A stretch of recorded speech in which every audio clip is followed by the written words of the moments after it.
오늘 문체부의 발표와 축구협회의 반박 입장문으로 이임생 이사는 완전히 최악의 공범자로 확인이 되었습니다. 청문회 과정에서 억울하다면서 내가 책임지면 되잖아라고 질질짜면서 국민들을 황당하게 만든 이임생의 정체가 오늘 드러났습니다.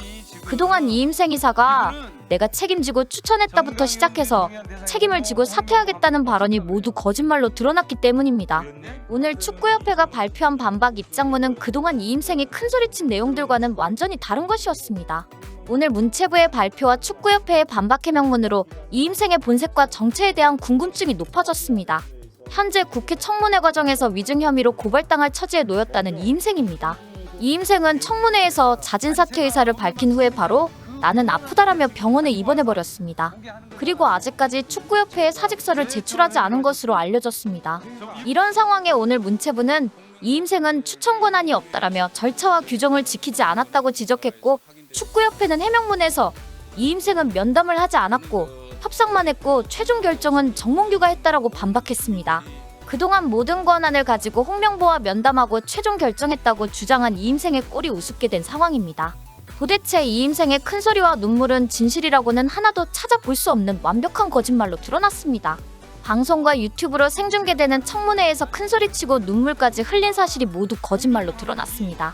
축구협회가 직접 오늘 이임생은 권한도 없고 협상만 했다라고 밝혔기 때문입니다. 청문회에서 이임생은 5명 위원에게 개별적으로 연락해 최종 후보 중 내가 최종 결정을 해도 되겠느냐고 동의를 구했고 결국 내가 결정했다고 선임 과정을 밝혔습니다. 분명히 최종 결정 권한이 전력강화위원회에 있기 때문에 동의와 위임을 받는 절차를 밟았다고 설명까지 한 것입니다. 이임생은 청문회에서 축구인으로서의 명예를 꺼내며 눈물을 보였습니다. 이임생이 정강위 위원에게 카톡으로 회유하는 캡처본이 공개되었을 때 갑자기 죄송하다. 이거는 제 명예도 달린 문제다. 사퇴하겠다. 제가 결정할 수 있도록 전력강화위원 5분에게 동의를 받았다. 하지만 통화도 안 하고 동의도 받지 않은 것 아니다라며 눈물을 흘렸습니다. 오늘 문체부가 발표한 감사 중간 발표에 따르면 이임생은 그 누구로부터 감독 추천 권한을 위임받지 못했다고 확인이 되었습니다. 지금까지 이임생과 축구협회는 전력강화위원회의 역할과 추천 권한에 대해 아주 정상적으로 잘 가동되었다라고 설명했습니다. 이임생이 그래서 5명에게 권한을 위임받았다라고 주장까지 한 것입니다. 결국 축구협회도 이임생의 행위는 추천이 아니라 추천된 후보의 면담과 협상이다라는 식으로 말을 바꾼 것입니다. 급기야 문체부가 협회장이 부당한 개입을 했다. 협회가 전력강화위원회를 무력화, 형해화시켰다라는 지적에는 정강위는 애초부터 권한이 없는 자문기구일 뿐이다라고까지 설명했습니다. 결국 그동안 이임생의 발언은 처음부터 모두 거짓말이라는 사실이 다 확인되고 있습니다. 이임생은 홍명보의 감독 선임을 발표하면서 감독 결정은 내가 스스로 투명하게 했다며 정몽규 대한축구협회장은 내게 모든 권한을 줬다고 밝혔습니다. 이임생은 지난 7월 5일 귀국 후에 홍명보 감독이 대표팀을 맡을 적임자라고 결론을 내렸고 밤 11시경 홍명보 자택으로 찾아가 사령탑을 맡아줄 것을 간곡히 요청하고 설득했고 6일 오전 홍명보 감독의 승낙을 받아냈다고 밝혔습니다. 홍명보 선임 결과를 발표하는 자리에서 선임 과정을 밝히면서 내가 최종 결정했다는 주장을 수차례 했습니다. 홍명보에 대한 비난이 쏟아질 것을 이미 알고 있었던 이임생은 홍명보 감독을 대표팀 사령탑으로 선임한 책임을 본인이 모두 지겠다고 강조까지 했습니다. 그는 내 낮은 지식과 경험을 비난해도 좋고 잘못됐다면 당연히 받아들이겠다며 홍명보 감독을 선임한 결정에 대해 후회하고 싶은 마음은 없다고 말했습니다. 당시 이임생의 이런 장담과 큰소리에 축구팬들도 분노했고 오늘 문체부 감사 결과 권한도 없는 이임생이 면접과 추천을 주도했다라고 지적한 것입니다. 그런데 이제 와서 축구협회는 이임생은 정혜성이 이미 추천해놓은 홍명보를 만나서 협상한 정도의 역할만 했다라고 해명했습니다. 문체부의 지적에 이임생은 처음부터 면접과 추천을 하지 않았다고 말을 바꾼 것입니다.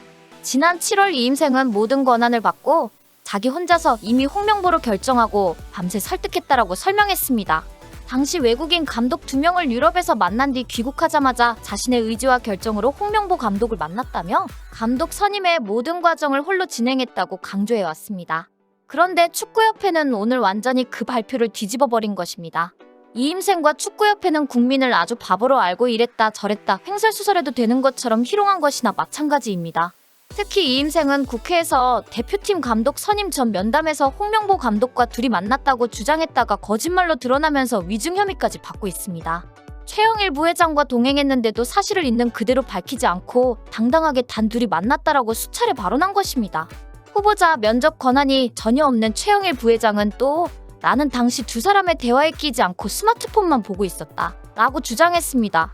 최영일은 난 말할 자격도 없고 기술, 전술적인 거에 대해서는 잘 알지도 못하는 사람이다. 홍 감독과 면담은 이 기술이사만 했다고 말했습니다. 홍 감독과 이 기술이사가 만난 자리에 가긴 했지만 자신은 옆 테이블에 따로 앉아 스마트폰으로 인터넷 등을 하며 시간을 보냈다고 주장했습니다. 절대 대화에 끼지도 않았고 스마트폰으로 딴짓을 했다는 것입니다. 최영일의 주장은 축구협회 고위직들은 입만 열면 애들 말장난 같은 변명을 창피한 줄도 모르고 주저리 늘어놓는 재주가 있는 것 같다는 비난이 바로 쏟아졌습니다. 최영일이 밤새 홍명보를 설득했다는 주장의 통화 녹취가 공개되었기 때문입니다. 녹취에서 최 부회장은 우리가 부탁을 했죠. 한국 축구 살릴 사람 당신밖에 없다고라고 말했습니다. 실제는 최영일 부회장이 홍명보를 밤새 설득을 했다는 것은 명백한 불법에 해당이 됩니다. 결국 이임생이 그동안 홍명보와 독대하고 자신이 직접 결정했다는 주장이 완전히 거짓말이 된 상황입니다. 청문회에서도 그런 주장을 했기 때문에 위증죄로 처벌받아야 한다는 지적도 나오고 있습니다. 이임생은 눈물을 흘리는 모습을 보여주면서 정말 억울하고 순수한 모습을 연출했습니다. 하지만 최영일이 동행해서 함께 밤새 설득했다는 사실이 공개되면서 이임생의 본색은 뭔가라는 충격을 주었습니다. 청문회 이후에 홍명보가 이임생의 만남 이후 최영일과의 긴 전화통화에서 결국 설득당했다는 것이 확인이 되었습니다. 결국 축구협회는 협상 면담 테이블에는 참석하지 않았다. 하지만 홍명보에게 감독직에 대한 설득과 권유를 한 것은 사실이다라고 인정했습니다. 이런 상황이 되면서 이임생은 얼굴마담으로 축구협회에 충성하기로 작정했나 보다라는 비난이 쏟아졌습니다. 결국 이임생은 최영일의 정체와 역할을 숨기고 자신이 다 한 것처럼 주장했고 책임까지 지겠다고 큰소리쳤기 때문입니다. 청문회에서 이임생의 홍명보의 얼굴이 보일 정도였다라는 답변은 빵 터지게 하는 황당 답변으로 큰 화제가 되었습니다. 동네 빵집에서 면접을 보았다는 주장에 둘이서 불 꺼놓고 밤새 대화했느냐라는 비난에 이임생이 황당한 답변을 한 것입니다. 동네 빵집이 한국 축구 대표팀 감독 선임을 위한 면접 장소라는 것을 비판하기 위한 질문에 이임생은 홍명보의 얼굴은 보일 정도의 불은 켜놓았다라고 대답한 것입니다. 이런 답변과 눈물을 보면 이임생이라는 사람은 참 순수한가 보다. 중간에서 참 억울한 것이 많은가 보다라는 착각을 일으키게 했습니다. 하지만 결과적으로 이임생의 모든 주장이 다 거짓말로 드러나면서 명확한 공범자라는 본색이 드러났다는 지적이 나오고 있습니다. 현재 축구협회는 문체부의 지적들에도 굴하지 않고 모든 의혹들을 말도 안 되는 황당한 답변들로 얼버무리려고 하고 있습니다. 당황한 척하는 정몽규나 울먹거리며 불쌍한 척하는 이임생 같은 인간들에게 속으면 안 됩니다. 정말 축구협회에는 나쁜 놈들이 많습니다.